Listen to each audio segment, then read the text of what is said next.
Buat saudara yang tadi didoakan, datang kepada pemimpin sel saudara, ngobrol dengan mereka. Ya, ngobrol dengan mereka, bagian-bagian mana yang saudara ngalami dan membutuhkan untuk dikonseling. Saudaraku, keterbukaan adalah awal dari yang namanya pemulihan. Alkitab katakan pada waktu kita mengaku dosa dan kita didoakan, bukan cuma mengaku dosa. Kitab Yakobus katakan pada waktu kita mengaku dosa dan kita didoakan, maka kita akan sembuh. Akan sembuh, apapun itu. Ikatan apapun selesai, saudara. Masalahnya kita tidak pernah mau mengaku. Masalahnya kita tutupi itu. Ya kan, ngapain ditutupi? Ya kan. Masalah anak muda kan putar-putarannya cuma itu doang. Ya kan. Saya pernah muda dan saya masih sekarang pun muda. Ya kan. Loh ya, saya usia 51. Tetapi kemudaan saya tidak perlu diragukan setiap saudara. Ya, datang kepada pemimpin sel saudara, minta didoakan. Ya kan. Saya melewati tahun-tahun mengalami kemenangan di dalam sebuah dosa yang namanya dosa kenajisan, dan ilmu saya semua sederhana. Saya mengaku kepada pembina saya. Saya tidak mempermalukan diri saya, tapi saya sedang mempermalukan apa yang iblis lakukan. Dan pada waktu saya didoakan, tiba-tiba selesai. Tiba-tiba tidak ada satupun ikatan. Amin. Oke, kita akan lihat sama-sama tema di bulan ini, saudaraku, hidup berbadanan dengan Injil Kristus. Saya akan cepat, saya tidak tahu kita bisa sampai sejauh mana, tetapi saya berdoa ini mengubah, mentransformasi hidup setiap kita, sehingga saudara menjadi sons and daughters dari anak-anak Bapa, anak-anak lelaki dan anak-anak perempuan Bapa yang punya gaya hidup seperti Yesus. Katakan gaya hidup seperti Yesus. Ngomong sama kanan kiri, kamu mesti punya gaya hidup seperti Yesus. Amin. Filipi pasal yang pertama ayat yang ke-27 sampai 28. Saya akan bacakan buat setiap saudara. Hanya hendaklah hidupmu berpadanan dengan Injil Kristus, supaya apabila aku datang aku melihat, dan apabila aku tidak datang aku mendengar, bahwa kamu teguh berdiri dalam satu roh, dan sehati sejiwa berjuang untuk iman yang timbul dari berita Injil, dengan tiada digentarkan sedikit pun oleh lawanmu. Bagi mereka semuanya itu adalah tanda kebinasaan, tetapi bagi kamu adalah tanda keselamatan. Injil Kristus itu bagi setiap orang yang tidak percaya tanda kebinasaan, dan itu datangnya dari Allah. Saya tidak akan sampaikan semua dari ayat ini, tetapi saya mau sampaikan satu kata. Kata itu namanya berpadanan. Katakan berpadanan. Tunjukkan aja PowerPoint-nya.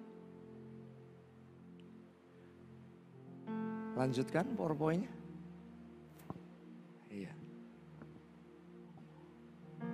Kok berubah ya? Harusnya putih. Berpadanan itu dari bahasa aslinya, dari bahasa Yunania politeomai. Artinya saya suka sekali.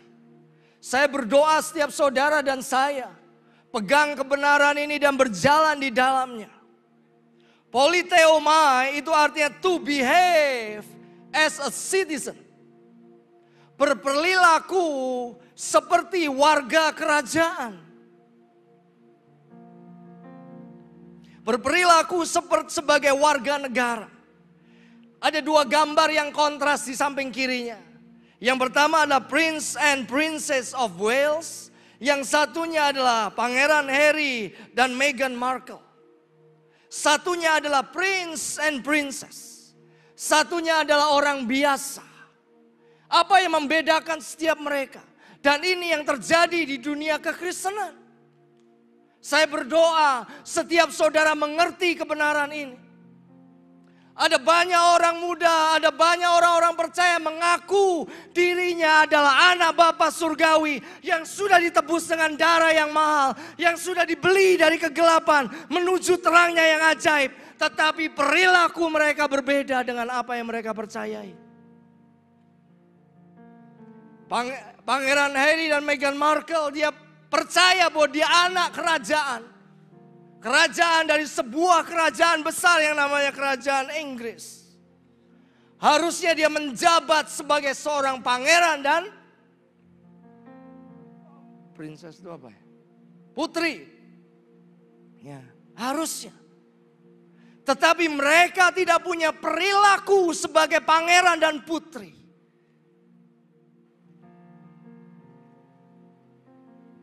Berbeda.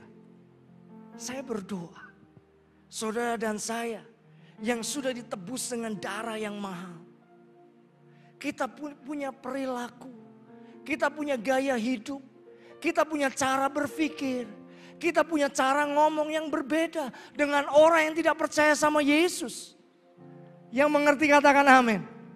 Saudara punya pasangan, kalau di luaran, kita baru saja mendengar di luaran, ya kan? Hamil di luar nikah, fine kak. Lakukan hubungan seks di luar nikah, oh itu gak apa-apa kan sudah ditebus. Lah kok enak saudara? Apakah seperti itu kekristenan?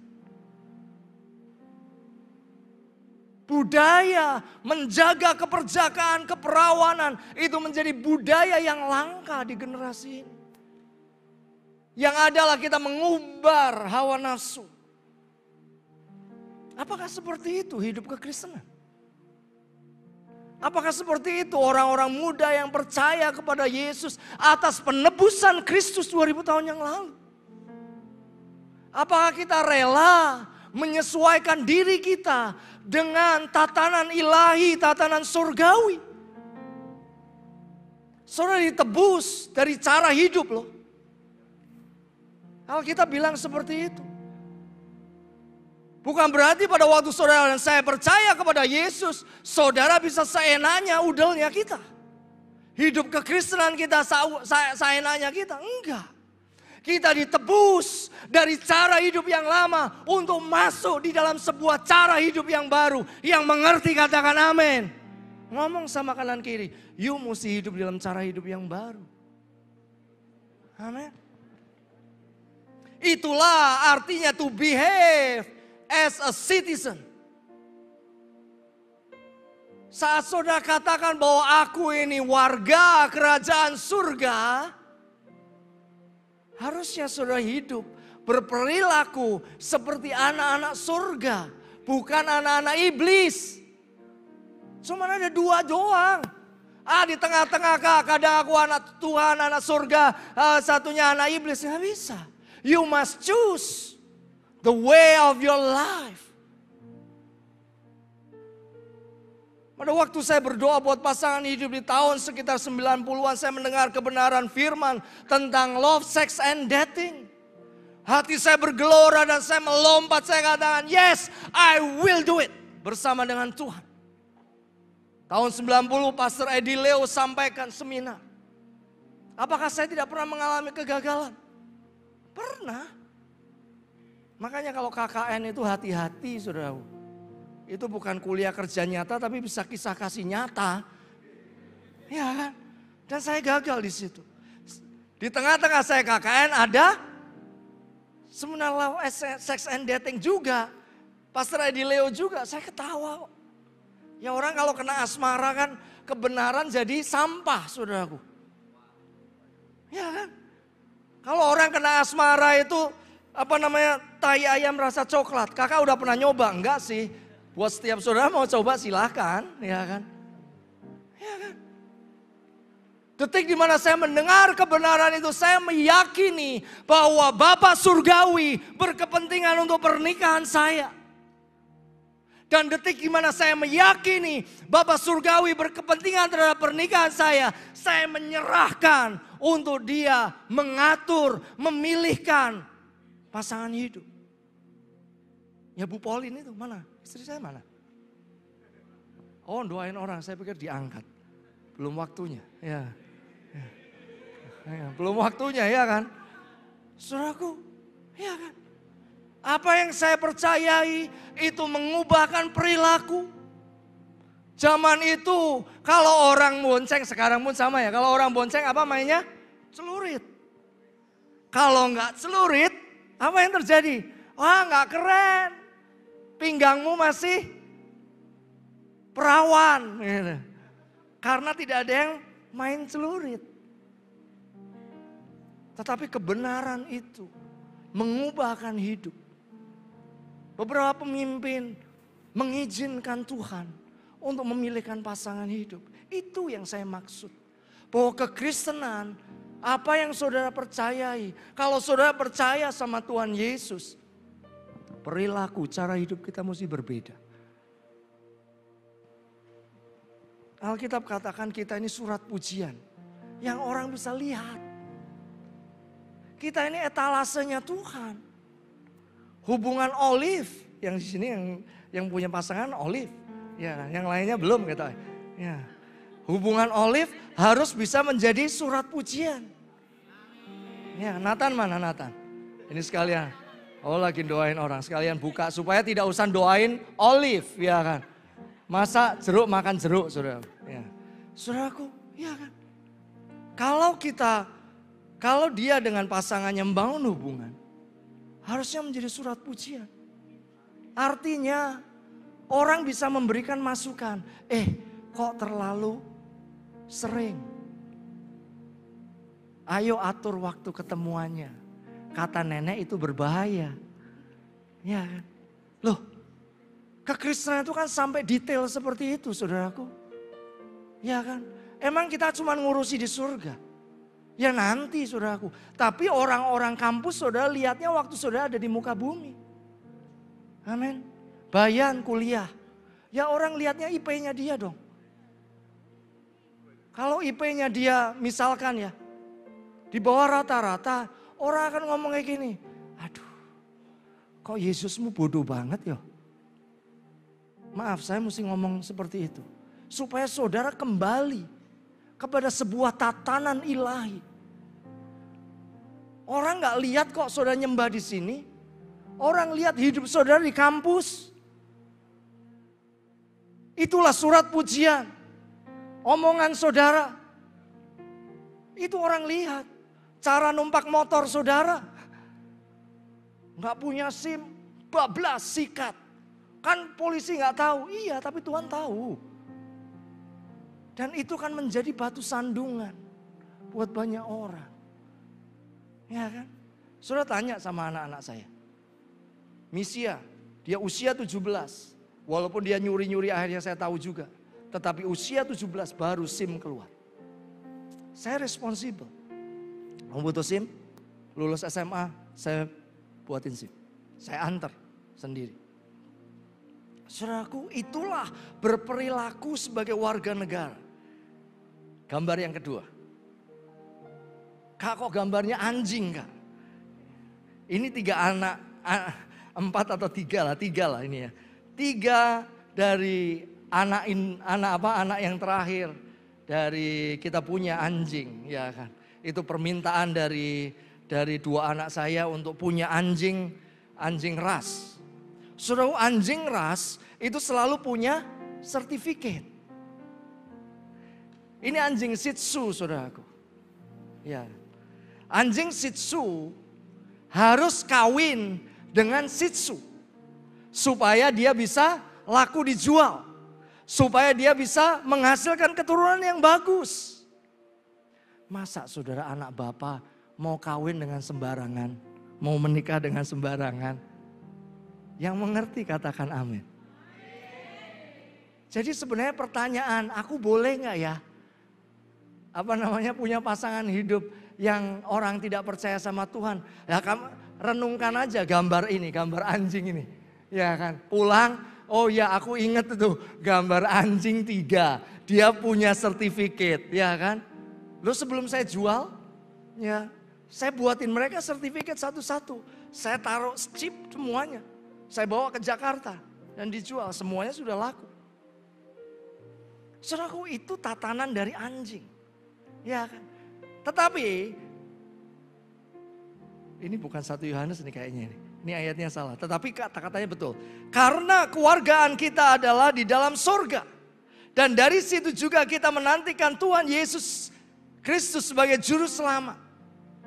Saudara, kalau anjing saja punya tatanan, begitupun saudara dan saya adalah warga kerajaan surga. Dan yang menarik adalah kata kewargaan dengan berpadanan itu dari satu kata Yunani yang sama, yaitu politeomai, yang berarti berperilaku sebagai warga kerajaan. Kalau saudara mengaku saudara warga kerajaan surga, kalau saudara berpulang saudara akan ketemu dengan Yesus di muka bumi, saudara mesti berperilaku seperti Yesus yang mengerti. Katakan amin. Amin. Saudara punya pasangan yang mesti dijaga, saudara. Jangan ngebet. Ya kan? Kamu cinta sama aku gak? Cium dong. Buat laki-laki, saudara jangan menjadi orang pertama yang mengajak berdosa. Pria, destiny kita itu imam. Destiny kita itu kepala. Destiny kita ini nabi. Jangan kita menjadi orang pertama yang ngajak berbuat dosa. Jaga, kalau saudara sudah punya pasangan, jaga. Jaga, saudara. Di dalam persiapan saya menikah, di dalam hubungan saya dengan istri saya tidak pernah sentuh physical body sedikit pun. Kak, itu kuno. Mungkin. Tetapi saya percaya, saya menikmati sebuah pernikahan yang luar biasa. 21 years, 21 tahun. Saya menjalani hidup pernikahan. Yang begitu ajaib lah. Itu bukan karena kita hebat, tapi karena Tuhan hebat. Kewarganaan kita adalah di dalam surga. Kalau saudara warga negara kerajaan surga, saudara di muka bumi harus hidup layaknya anak-anak surga. Gimana caranya untuk kita menjadi warga kerajaan surga? Gampang. Saudara tadi sudah terima Yesus dengan percaya kepada Yesus Kristus. Karya salibnya, kematiannya, darahnya yang tercurah membuat setiap kita menjadi warga kerajaan surga. 1 Petrus 2 ayat 9 katakan seperti ini. Tetapilah kamulah bangsa yang terpilih, imamat yang rajani, bangsa yang kudus, umat kepunyaan Allah sendiri, supaya kamu memberitakan perbuatan yang besar dari Dia. Perbuatan apa, Kak? Perbuatan yang telah memanggil kamu keluar dari kegelapan kepada terangnya yang ajaib. Karena itulah saudara mesti hidup juga sebagai anak-anak terang. Kalau di tulisan-tulisan Rasul Paulus itu. Ya kan? Kita mesti hidup selayaknya warga kerajaan surga. Pada waktu saudara percaya kepada Yesus sebagai satu-satunya Tuhan dan Juru Selamat, saudara berpindah dari kegelapan masuk kepada terangnya yang ajaib. Mari kita lihat tayangan yang satu ini. Silakan teman-teman yang atas. Mungkin lampu bisa dimatikan.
apply.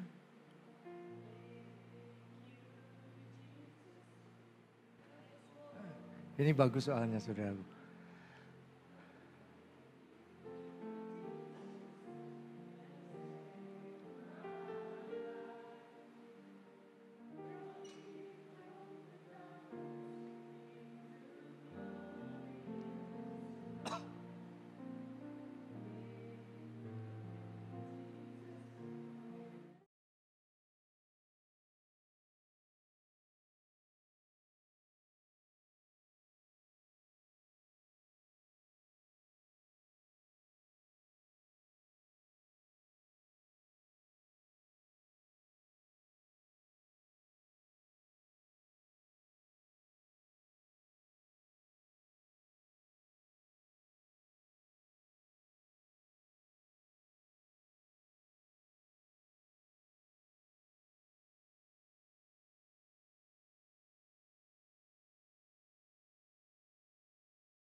Kalau saudara komsel dikejar-kejar sama pembina saudara, siang hari ini koreksi hati kita. Ya kan? Harusnya kita katakan, oh saya ini orang percaya sama Yesus. Kerinduanku adalah bersekutu dengan orang percaya. Itulah yang menyebabkan Daniel bisa bertahan bersama dengan Sadrak, Mesak, Abednego. Dia dibuang ke Kasim di usia 12 tahun. Itu usia yang paling rentan.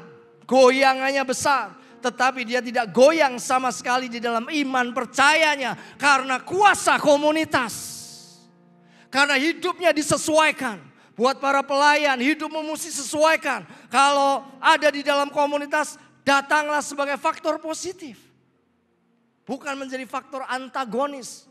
Gampang saudara jadi faktor antagonis. Ilmu saya pada waktu saya memimpin Komsel, kalau ini ada faktor antagonis, saya akan pepet, saya akan ketemu dengan personal orang itu. Dan saya akan bawa sendiri. Dan itu makanan dari pemimpin. Kenapa? Karena faktor antagonis itu tidak pernah membangun apa-apa di dalam komunitas sel. Pemimpin sel ngomong A, dia ngomong C, dia ngomong B, dia ngomong D, dia ngomong C, dia ngomong Z. Itu kan berat saudara. Barang siapa mengatakan bahwa ia ada di dalam dia wajib hidup sama seperti dia.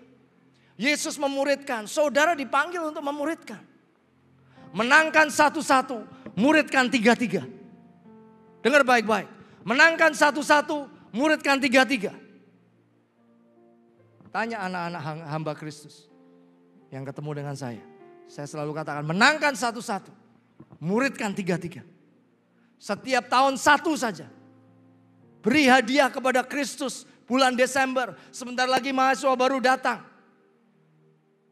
Kak, saya belum membina, minta sama PKS, minta sama PA saudara. Aku mau membina karena aku mau kasih hadiah kepada Yesus. Karena aku mau hidupku berpadanan dengan berita Injil. Artinya hidupku serupa dengan Kristus.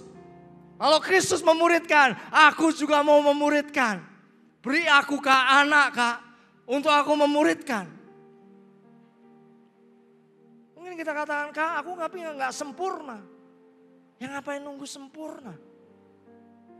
Orang pertama yang saya gembalakan, yang saya muridkan. Sekarang dia menjadi seorang gembala di Tanjung Pinang. Dari orang percaya yang lain. Kita sama-sama buka Alkitab gak pernah. Tapi itu lewat itulah saya bertumbuh. Ya, menangkan satu-satu. Ambil tuh setiap tahun satu. Muridkan tiga-tiga. Kak, kenapa 12? Saya tanya balik, sanggup. Saya tanya balik aja, ayo kita berhitung, sanggup. Bayan kasih anak 12 sanggup. Kak, kapan kencannya Kak? Kalau 12 anak, apakah salah satunya bisa itu yang aku bisa doakan? Ya kan? Belum kuliah, belum tugas, ya kan? Belum latihan, dikejar-kejar sama Kak Olive, ya kan? Ya kan. Belum bikin Mobile Legend. Belum main game gitu ya. Ya, belum main game, belum apapun itu. Banyak kan. Yesus pegang 12, tetapi dia fokus cuma 3. Makanya muridkan 3-3. Latih yang 3 orang itu untuk melakukan yang sama. Dalam 1 orang hitungan saya. 3 tahun. Di bawahnya dia ada 200 sekian. Kalau ini ada 200-an orang, kita akan penuhi kota ini. Kampus demi kampus akan dibawa kepada Tuhan. Yang percaya katakan amin. Katakan apa? Menangkan? Menangkan? Menangkan satu-satu. Menangkan apa? Menangkan apa? Muridkan? Menangkan? Menangkan satu-satu. Menangkan? Muridkan? 3-3. Amin. Ya kan? Barang siapa mengatakan bahwa ia ada di dalam dia, ia wajib hidup sama seperti Kristus telah hidup. Ini ayat yang lain yang tidak ada di situ, saya akan baca saja. Waduh, jamnya kok cepet men ya.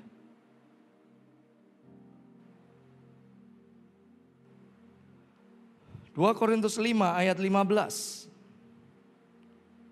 2 Korintus 5 ayat 15. Tayangkan saja. 2 Korintus 5 ayat 15. Dan Kristus telah mati untuk semua orang. Supaya mereka yang hidup tidak lagi hidup untuk dirinya sendiri. Tetapi untuk siapa? Untuk Yesus yang telah mati dan telah dibangkitkan buat kita. Yang percaya katakan amin. Inilah kekristenan, saudaraku. Saudara ditebus dari kegelapan masuk di dalam terang yang ajaib. Inilah hidup seperti Kristus. Silakan. Mari kita lihat.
Jadi kalau lagi ada yang khotbah lalu main WhatsAppan, ya bertobat saudaraku. Ya, saudaraku, barang siapa mengatakan bahwa ia ada di dalam dia, ia wajib hidup sama seperti Kristus. Jadi sebenarnya gimana sih Kak aplikasi praktis ini, saya tutup di sini saja. Saudara, ini masih banyak sekali saudara. Berikutnya. Saudaraku, hidup berpadanan dengan Injil Kristus atau hidup seperti Yesus hidup atau serupa dengan Kristus adalah sinonim. Kita nggak bisa pisahkan saudaraku. Ya kan? Orang mesti mengecap kebaikan. Dalam hal apa Kak? Saya akan tutup dengan ini. Kalau saudara mau lihat sebuah aplikasi praktis hidup berpadanan kepada Injil Kristus, belajarlah dari Timotius. Orang muda yang dididik oleh Rasul Paulus, ya kan? Dia percaya kepada Yesus dan dia punya dignity, punya moralitas yang bagus. Dia punya standar hidup yang excellent. Ada satu rekan di awal-awal kita menulis buku, dia bikin buku yang namanya Pemimpin Muda Pekat Zaman. Itu Kak Eva Yunita, salah satu PA dari UGM hari itu. Dia bahas tentang yang namanya Timotius, hidup Timotius. Dia mulai urusi janda-janda sampai semuanya lah. Itu Timotius. Nah, saya nggak akan sampaikan semuanya. Satu saja. Dari 1 Timotius 4 ayat 12. Ini aplikasi praktisnya. Aplikasi praktisnya seperti ini. Ini dari terjemahan sederhana Indonesia yang ketiga. 1 Timotius 4 ayat 12. Biarpun kamu masih muda, saya ngomong kepada teman-teman muda. Biarpun kamu masih muda, jangan sampai ada orang yang meremehkan kamu. Amin. Saudara masih muda, jangan sampai ada orang yang meremehkan kamu. Caranya, dia kasih cara loh. Alkitab berikan cara. Caranya, Hendaklah kamu menjadi contoh yang baik bagi orang-orang percaya. Contoh. Melalui apa? Yang pertama adalah melalui cara bicara. Melalui cara bicara. Saudara ngomong sama orang tua, pertobatan saudara dilihat cara bicara saudara dengan orang tua saudara. Kiriman terlambat datang, saudara ngomong, "Pak, gimana sih? Emang gak tahu ini tanggal berapa?" Harusnya tidak seperti itu. Ya kan? Cara bicara. Hidup kita itu dinilai dari apa yang keluar dari mulut kita. Oh, itu keceplosan. Gak mungkin keceplosan. Itu sudah engkau renungkan dari dalam hati. Alkitab itu tidak pernah bohong, saudaraku. Amin. Ngomong dari mulut ini harus keluarnya cuma satu. Berkat. Bukan umpatan. Bukan perkataan yang tidak membangun. Diucapkannya saja jangan, kata firman. Yang kedua, gaya hidupmu. Dalam studimu. Bertanggung jawab tidak. Karena hidup berpadanan kepada Injil Kristus adalah hidup bertanggung jawab. Saudara punya studi. Saudara bertanggung jawab tidak? Nilai-nilai saudara bisa bertanggung jawabkan tidak? Atau saudara katakan, yang penting kan kiriman datang. Itu namanya hidup tidak bertanggung jawab. Itu hidup yang tidak sesuai dengan Kristus hidup. Setiap semester saya kirimkan kartu hasil studi. Kampus terbaik yang sejauh ini saya tahu adalah STI YKPN. Saya lulusan dari sana, saudara. Tiap semester itu ada itu kartu hasil studi. Saya kirim pakai pos. Oh, kok nggak WhatsApp, Kak? Oh, zaman itu masih di surga WhatsApp. Belum nyampe di bumi. Oh, kita masih pakai wesel kok, ya kan? Saya kirim. Ipar saya membiayai, saya tahu kalau nilai IP saya turun. Budi, kenapa semester ini turun? Waduh, itu pertanyaan yang susah dijawab, saudara. Pilihannya cuma satu, bertobat saja. Ya kan?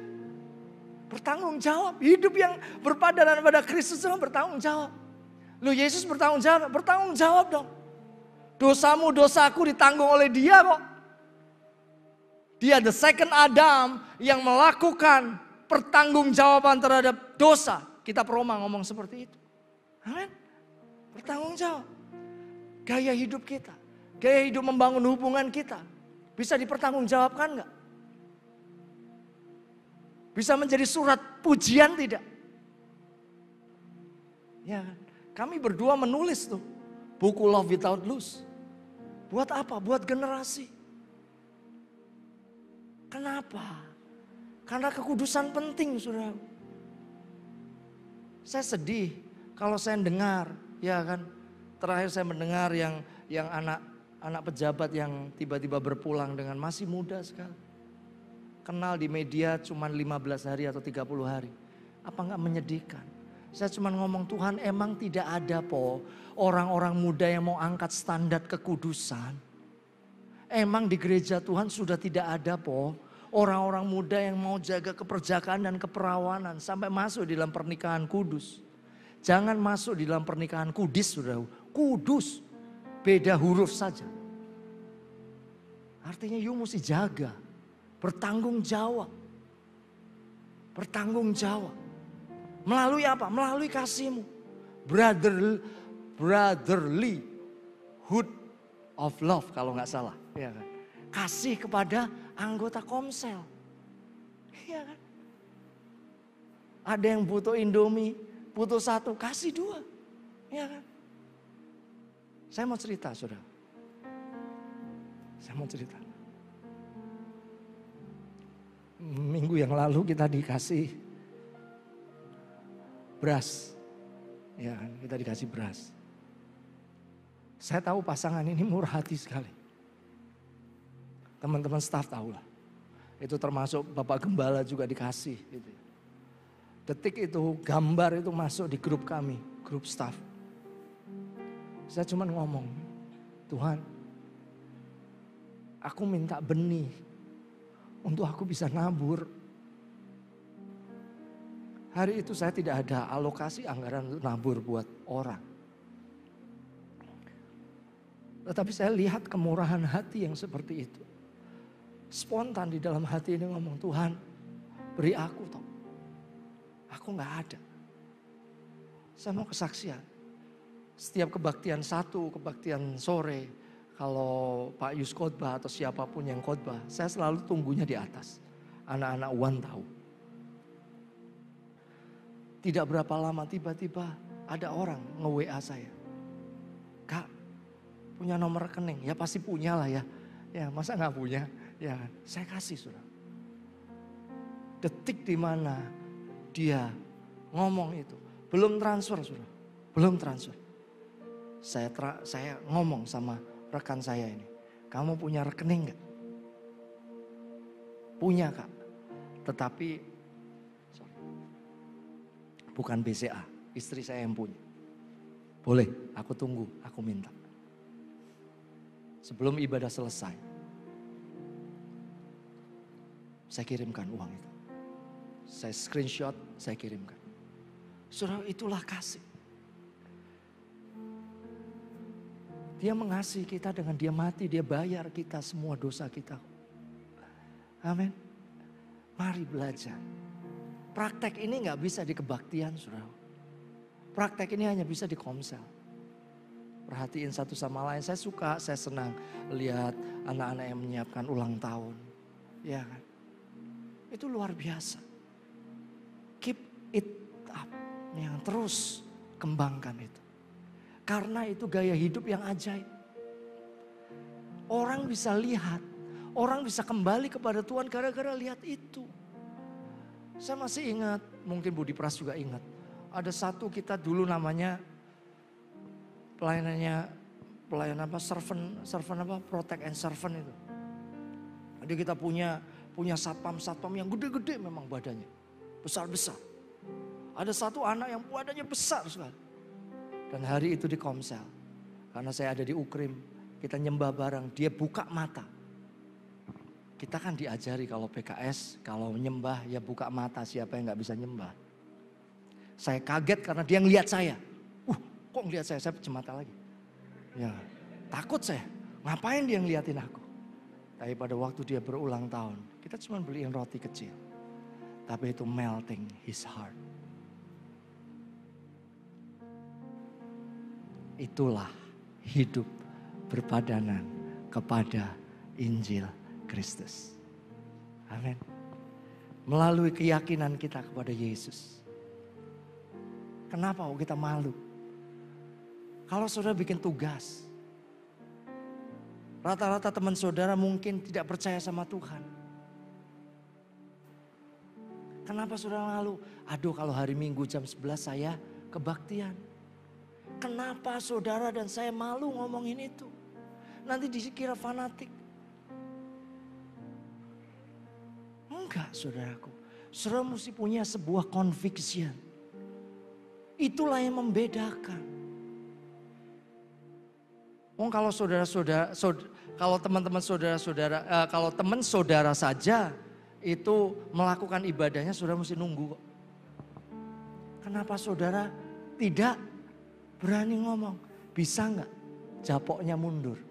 Jangan korbankan kebaktian, jangan korbankan komsel, jangan korbankan latihan, semua bisa diatur. Yang mengerti katakan amin. Ya kan? Diatur saudaraku. Saudara kuliah, saudara berjapok, saudara tidak 24 jam. Ya kan? Enggak, saudara, saya pernah kuliah. Ya kan?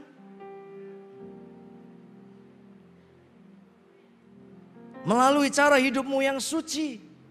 Ya kan? Hubungan dengan lawan jenis suci. Ya kan? Tontonanmu mesti suci. Lo tidak ada yang ngelarang saudara lihat YouTube. Tapi kalau saudara nontonnya yang enggak, itu yang mengerikan saudaraku. Enggak suci itu namanya. Amin. Mari, hiduplah sebagai orang percaya yang berbeda. Yang keenam adalah melalui hidup dipimpin Roh Allah. Izinkan Roh Kudus pimpin setiap saudara. Hari ini adalah hari Pentakosta. 50 hari setelah Paskah. 10 hari setelah kenaikan Tuhan Yesus. Biarlah engkau dipimpin oleh Roh Kudus. Roh Kudus itulah yang membawa kita mengalami kemenangan-kemenangan yang ajaib. Membawa kita untuk kita bisa hidup berpadanan kepada Kristus. Amin. Dia mengingatkan kita. Pada waktu mau nyontek dia ingetin kita. Loh, kamu mau nyontek? Enggak sih. Ada suara yang di dalam. Amin. Buat teman-teman yang mengerjakan skripsi, kerjakan. Mau nunggu apa? Nunggu Tuhan Yesus datang. Nunggu Tuhan Yesus kirim malaikat. Ya kan? Kerjakan saudaraku. Ya kan? Kalau bisa dikerjakan cepat, kenapa mesti lambat? Kak, pelayananku banyak. Coba dihitung. Coba dihitung. Amin. Setiap kita selalu punya waktu. Tapi masalahnya, kita mau tidak hidup kita berpadanan kepada Kristus. Yang terakhir, ini benar-benar yang terakhir. Saya minta teman-teman pemuji maju.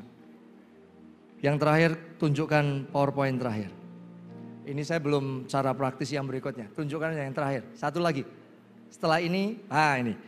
Let no man despise thy youth, but be thou an example of the believers in word, in conversation, in charity, in spirit, in faith, in purity. Example itu dalam bahasa Yunani-nya itu tupos.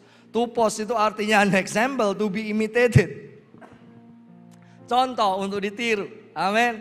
Berapa-berapanya engkau anak muda yang mau hidupmu ditiru. Amin. Ditiru saudara. Mari bangkit berdiri. Thank you Jesus for the blood. Amin. Thank you Jesus, it has washed me white. Thank you Jesus, you have saved my life. Brought me from the darkness into glorious light. Thank you. Thank you, Jesus, for the blood applied. Thank you, Jesus, it has washed me white. Amen. Thank you Jesus, You have saved my life, brought me from the darkness into one more time. glorious light. Thank you.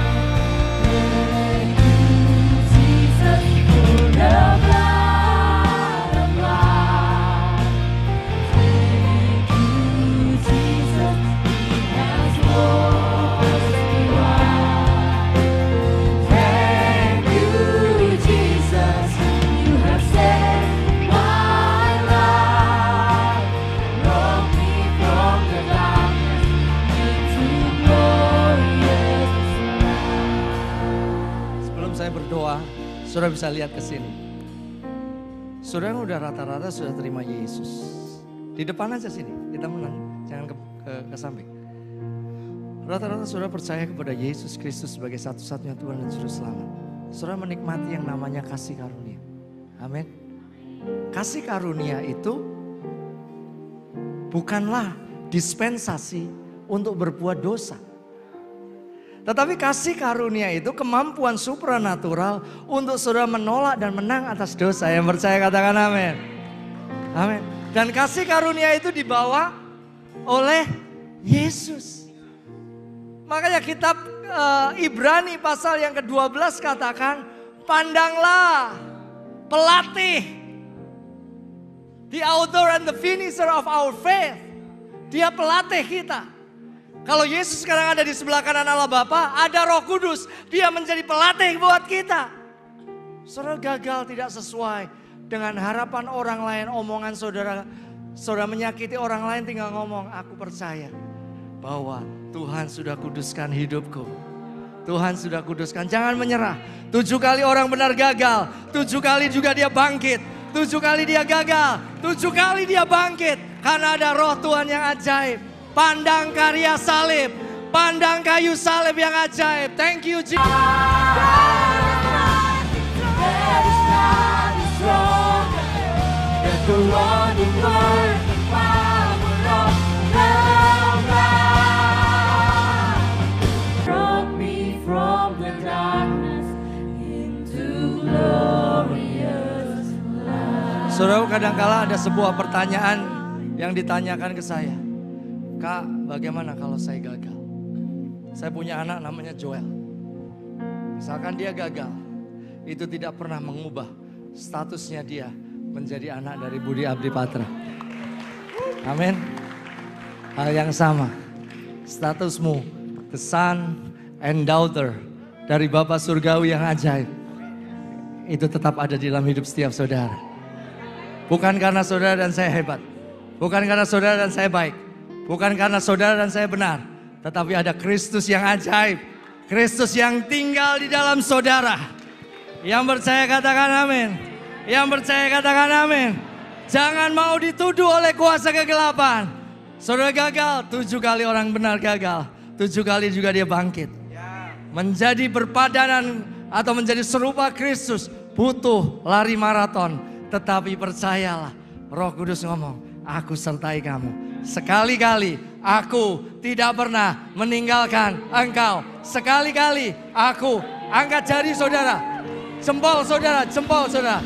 Katakan sama-sama, sekali-kali aku tidak pernah meninggalkan engkau. Omongan Bapak Surgawi katakan kayak gini, sekali lagi, sekali-kali aku tidak pernah meninggalkan engkau. Yang percaya katakan amin.